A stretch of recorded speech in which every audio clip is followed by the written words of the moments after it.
Hey everyone, how you doing? Welcome to day 4. We're talking about balance. So it's a 5-day challenge. We've got the 5 pillars of fitness. If you haven't already been with us, you're just joining us. And so hopefully you've had a chance to look through the first 4 videos. So the first one we talked about Mobility and flexibility. correct. The second one, strength and stability. Yes. Third one, we talked about power. Yes, that was a good one. Today is balance, and then tomorrow Correct. we're talking about cardiorespiratory fitness and some metrics. How to gauge yourself, where are you at in that realm. Correct. And the whole idea is, and this is definitely geared to people 50 and over, like Elizabeth and myself. And so today we're going to talk about balance. Now, unfortunately, 1 in 4 adults over the age of 60 will fall at some point in time during the course of the year. So therefore, it's important. So even if in your 50s, you can challenge your sense of balance and that your future self will thank you for it. And being 50, let's say you're right around 50 and you're like, I have nothing to worry about. I'm not going to fall. And to be honest, I kind of feel like that. I feel like that myself. But it's not really about necessarily the age and falling. It's about being prepared for unexpected things and Correct. obstacles. I've got some clients in their 80s who just standing with their feet together is a big challenge for them. Standing unsupported is a challenge for them. And I have others, my high schoolers, working on balance as well too, but obviously in higher level activities. So in this video, we're going to talk about 2 tests, and Elizabeth is graciously barefoot to be able to demonstrate, be our model for us. The first one is a modified stork test.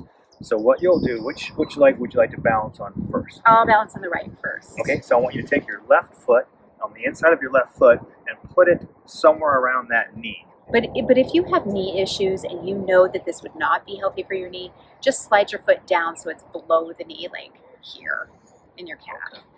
Good. Now the idea is that you can practice this because unless you're doing yoga on a regular basis, we don't just stand around in a stork pose. So you can practice for about a minute or so before we take the test. And then once you've done that for a minute, the idea is that you literally want to get the stopwatch going and see if you can maintain this position for 1 minute. Now, if you wobble, if you lose your balance, if the unsupported leg comes down, unfortunately the timer stops. If you have to wobble your hands, the timer stops. And the goal is to be able to do this for at least a minute. Now, what are some ways we could make this harder if someone was pretty easy with this? It doesn't look like you're really working too hard here. What we know about balance is that you have to get out of your comfort zone to really grow your balance. You have to get out of success. So even though I'm standing here and I'm not losing my balance, it's fine, but I need a challenge. Correct. And so for me, a challenge might be to move my hands. A challenge might be to close my eyes. A challenge might be to move my head, and it definitely changes the balance, my ability to balance. So keep that in mind when you're practicing balance. It is the failure. The failure is where you actually succeed when it comes to training for balance. Correct. And you obviously want to be safe at home. We'll have clients that'll maybe work on single leg balance in a corner so they can catch themselves. But you really do, like Elizabeth's saying, is want to push that envelope. You want to push the ceiling of your balance, because if it's easy for you to stand with your feet together, then you're not really working on balance. So you need to challenge yourself. So the modified stork test is a bit more challenging. So now we can do another one that maybe if you've already got some balance issues, that it'd be more appropriate. And it's called a 4-stage balance test. And the idea is that you want to be able to maintain your balance in each position for at least 10 seconds. So the first one, Elizabeth, is bring your feet together so they touch. So now what we've done is we've taken a wide base of support and we've made it narrow.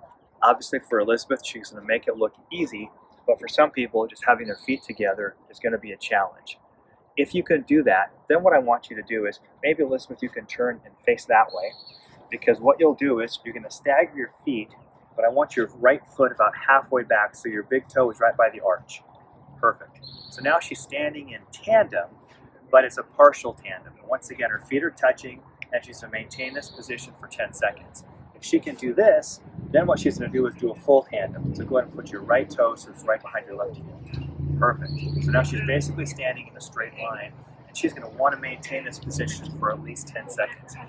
If you can't maintain this tandem position for 10 seconds, then unfortunately you are at risk for falls. And so you really have to work on balance. And if you are a Live Well 50 member, under the course library, I just put a whole course on there on balance training. And one of the things that we talk about is challenging yourself by rapidly turning your head, because that's what we do once again in the real world. Imagine you're walking and you hear someone call your name, or you see something flash in the corner of your eye, you turn your head, the next thing you know, you're losing your balance and you're falling. Another simple tool that I use when I work out is a 2x4. So having a 2x4 is a simple but great way to work on balance. And so what I'll do is in between sets, when I'm catching my breath, I'll just do some balance work. And then you just have to meet it where you're at. So try to keep your head up, honey. There you go. She was kind of cheating a little bit on us. Oh, this is a new activity for me. Now, we keep turning around. Oh. And now you got to walk backwards on it. Ooh, can I look down? Well, just initially. Now, there you go. I feel like I'm not a very good gymnast. So there's simple ways to do this, and the wonderful thing about it is that if she falls, there's nowhere for her to get hurt. She's just going to go off. She's going to go off the 2x4, you know. But once again, you're just limited by your imagination. Can you get on there one more time? And you're going to walk forward. But what I want you to do this time is look at the camera. Ooh. Yeah. That'll be another challenge. Exactly. So you can see how when she did the It's modified challenging. stork test, it was really easy for her. Yeah. Because she has done that before. And I do that frequently. Correct. I don't think I've done this. Correct. So this is really where the learning is happening for her. For me, this is where I'm failing but succeeding. Exactly. So balance and power and strength and mobility, you can incorporate all of those in a 30 to 40 minute session. We just have to have the knowledge of implementing them as well. Yes. All right, guys, I hope you learned something today about balance. You know how to test yourselves. Download the workbook from livewell50.com so you have an idea of where you need to be in terms of normative values. And then join us tomorrow, right? Tomorrow's the last day? Yes, cardiorespiratory fitness. And then on Saturday, Yes. for the ultimate wrap-up, we're having a Q&A for any questions that you might have had during the week. Any questions on absolutely anything. How to customize it, how to do the test, absolutely anything. 9 a.m. Saturday, Pacific Standard Time. Correct. Yeah, that'll be fun. All right, guys, any questions, leave it down below. And thank you very much for joining us.